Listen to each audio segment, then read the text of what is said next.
Okay, this is gonna be pretty much like my sixth time trying to record this video because the battery on my phone lasts for as long as it wants to last.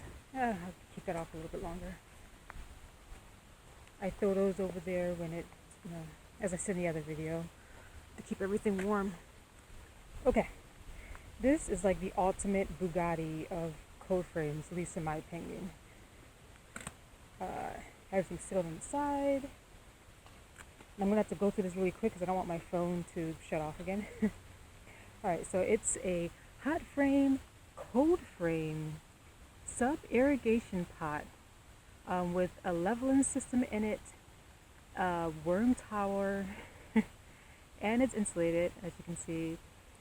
Yeah, it's the only thing I haven't done to it yet is put the grow lights in here with a little tiny heater, the ones that you see in chicken coops, and I want to run it off of solar power, just like I want to do with the rest of my grow beds.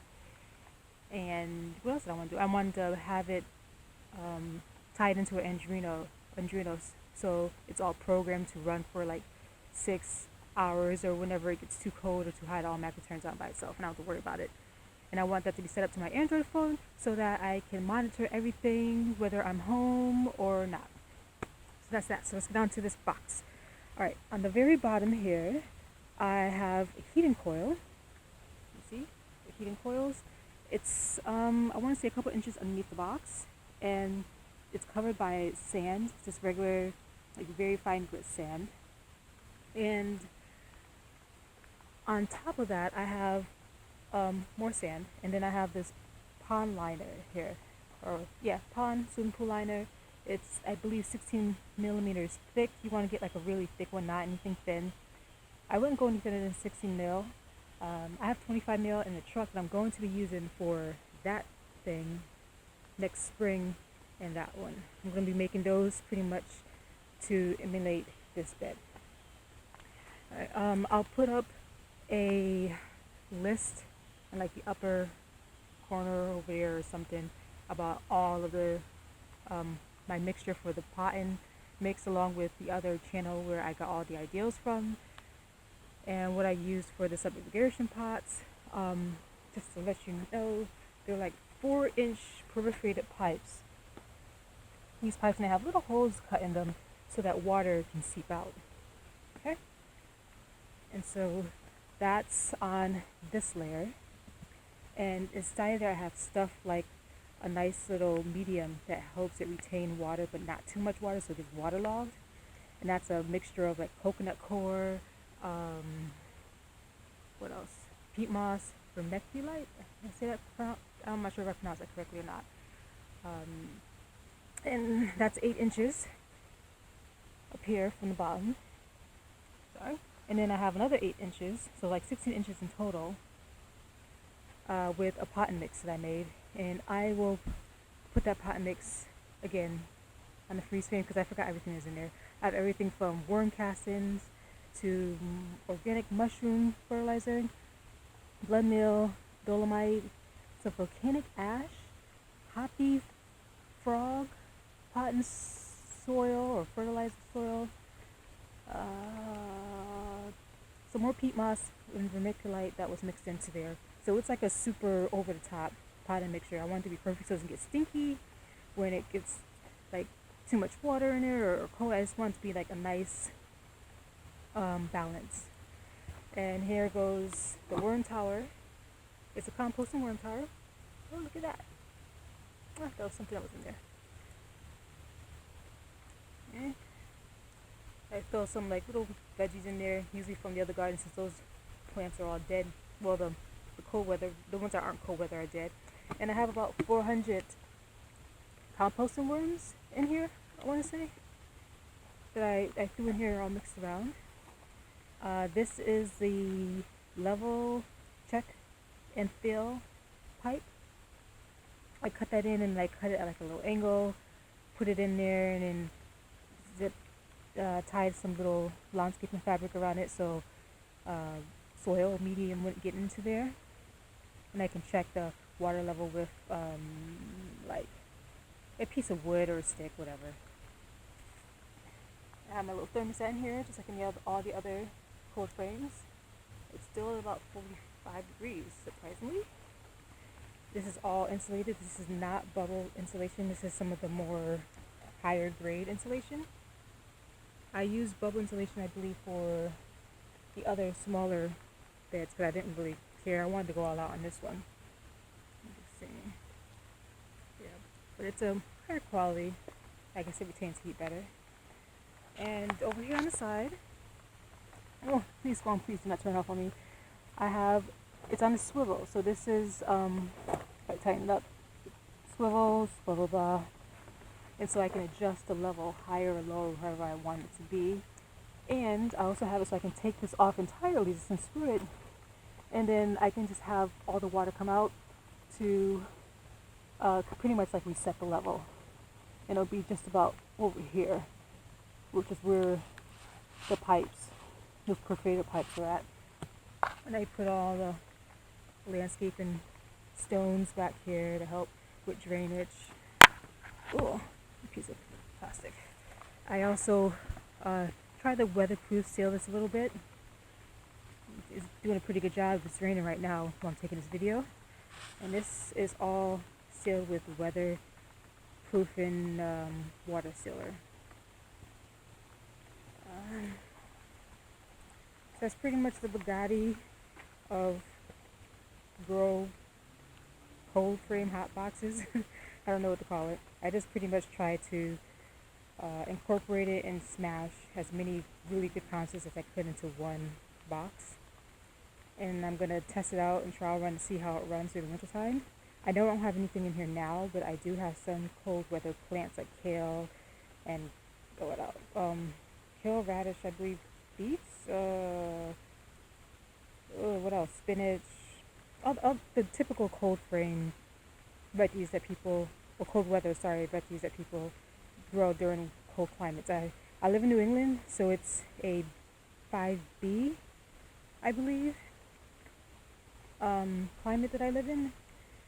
And so I really think that this is going to go well, and I'm going to have good results with this. I just have to put some damn veggies in there, or some plants in there to grow.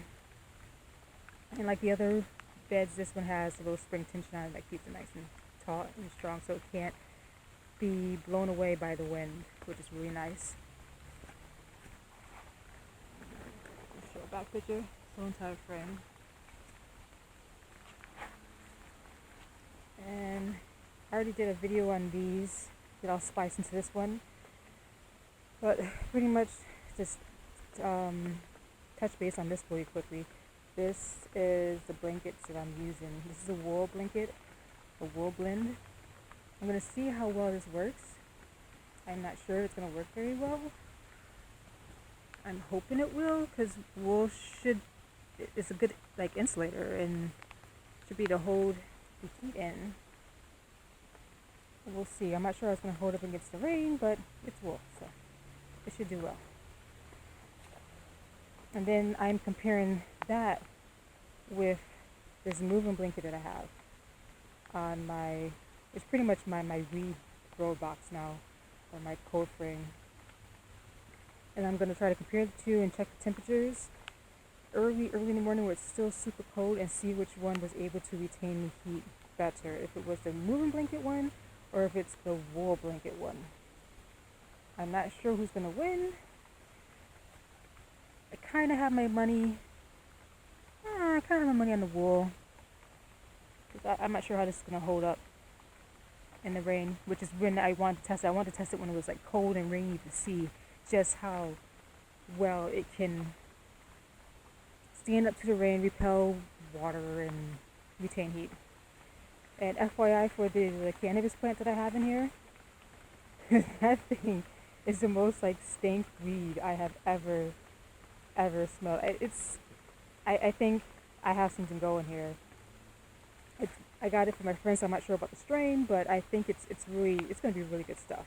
So maybe, hopefully, I can get some seeds out of this one, out of this little mother plant, and I can make some more, because I think the cold weather combined with the nice heat in the box is making it's doing something to it. I don't know. I'm not a botanist, And this is my first time ever growing cannabis, so I really don't know.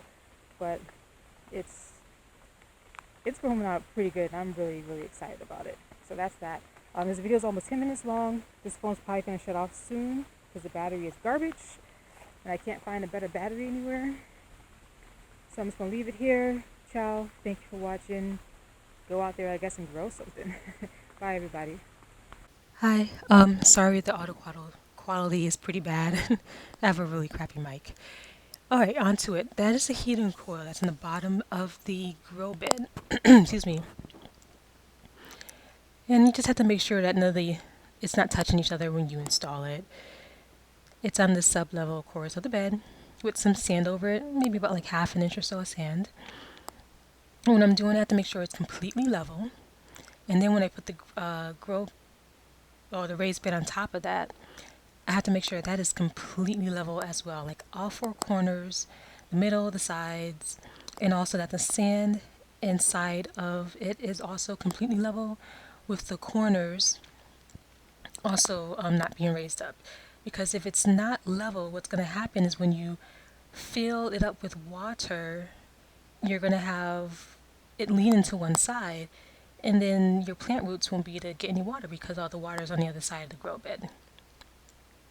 So that's pretty much that. Kind of self-explanatory, hopefully. What else? Later on in here, you're going to see when I lay down the perforated pipes, you want to make sure those do not touch as well.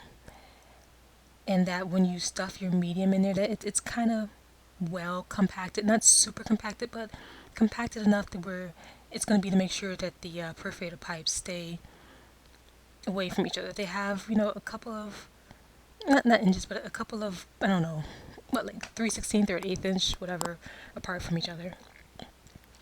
Now, when I put in the fill level pipe, that 2-inch pipe, and then that swivel, the drainage pipe, you have to make sure that they're on two opposite ends of each other. See right here? This is the hole that I cut for the fill pipe. And when that 2-inch pipe, when I cut it, I made sure that I cut the end that's going into that big giant perforated pipe at an angle. Because if you don't cut it at an angle, you could run the risk of it like bottoming out on the bottom. And so when you fill it with water, it doesn't like fill properly. And to prevent that, just cut out a little angle. And it's a really, really tight fit because I don't want like soil to get into there. And I just put some landscape and fabric around it along with some silicone. And right here, I'm putting silicone around that water drainage pipe that I made that's on the other side of the bed. Like I said, they have to be on two opposite sides of each other. And I made sure I use lots of waterproofing water silicone on that. And I have that drainage pipe going into the perforated pipes right there. And it's more like situated, it's more like in the middle of the pipe that it's going into, so that, the water doesn't like overflow or anything, if that makes sense. So it's sitting like in the middle of the big giant pipe. And see how I have all of the bottom level of that soil mix, that like peat moss mix. It looks like it's nice and even, it's level, and it's also a little tight enough that it keeps, like I said, everything together. And those are just the side for the hatch. Those are cut at, I think, at a 35-degree angle, which is a little bit too dramatic. Next time I'll cut it like, say, a 20-degree angle. This is the worm composting tower. There has to be lots of holes in it so that the worms are able to freely move in and out of the tower. They can go and get their food. You want to put the little compost in there, and then they can move back out into the rest of the bed. And I'm just using the file right there to deburr everything really quickly. And that is pretty much the end of the video. Sorry some stuff got lost and cut off, but at least you were able to enjoy what I had there. Thank you, and come back again. Thanks. Bye.